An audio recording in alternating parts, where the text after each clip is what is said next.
Assalamualaikum warahmatullahi wabarakatuh. Perkenalkan, nama saya Muhammad Afan Asyari dengan NIM 22415012. Saya dari kelas 1A dengan prodi Sistem Teknologi Informasi. Di sini saya akan menjelaskan tentang sistem bus dan sistem operasi. Definisi dan fungsi sistem bus. Definisi: sistem bus adalah kumpulan jalur elektronik yang memungkinkan komunikasi antara berbagai komponen dalam komputer seperti CPU, memori, dan perangkat input atau output. Fungsinya adalah untuk mentransfer data, alamat, dan sinyal kontrol di seluruh sistem komputer, memungkinkan komponen untuk saling berkomunikasi dan berkoordinasi. Komponen utama sistem bus. Yang pertama, bus data, membawa data yang ditransfer antara komponen. Kedua, bus alamat, membawa alamat memori yang diakses oleh CPU. Ketiga, bus kontrol, membawa sinyal kontrol yang mengkoordinasikan transfer data dan alamat. Jenis-jenis sistem bus. Yang pertama, bus internal, bus yang menghubungkan komponen dalam CPU. Yang kedua, bus eksternal, bus yang menghubungkan komponen di luar CPU seperti memori dan perangkat.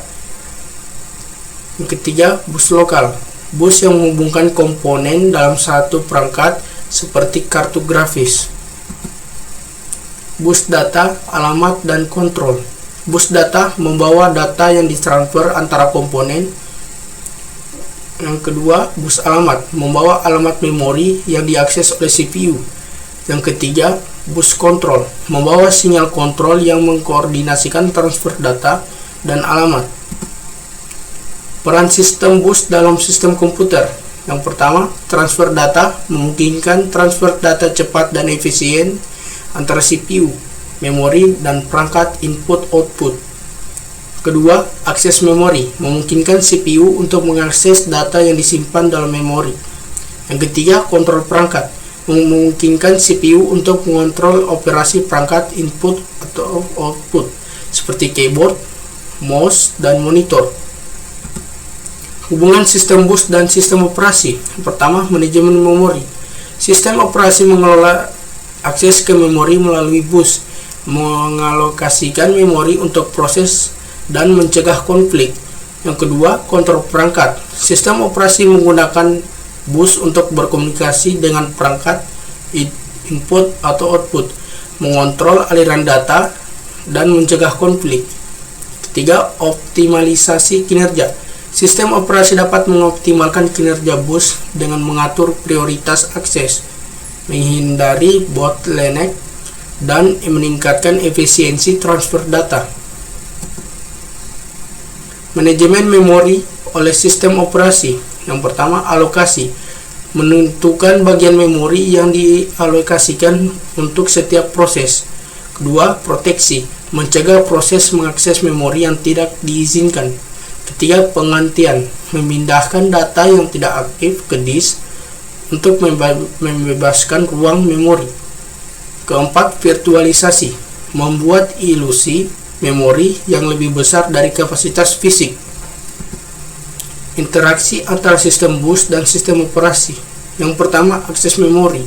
Sistem operasi menggunakan bus untuk mengakses memori dan mengalokasikan ruang untuk proses. Kedua, kontrol perangkat. Sistem operasi menggunakan bus untuk berkomunikasi dengan perangkat input atau output dan mengontrol operasi mereka. Yang ketiga, manajemen interupsi. Sistem operasi menangani interupsi yang terjadi melalui bus seperti permintaan input atau output atau kesalahan. Optimalisasi kinerja sistem bus dan sistem operasi. Yang pertama, teknik optimasi, memilih bus yang sesuai dengan kebutuhan, meningkatkan bandwidth, dan mengurangi latensi. Dua, manajemen memori, menggunakan teknik memori yang efisien seperti paging dan virtualisasi.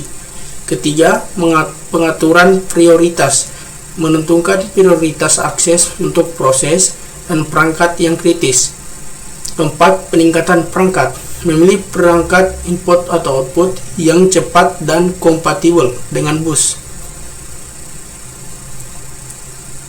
Sekian. Terima kasih. Wassalamualaikum warahmatullahi wabarakatuh.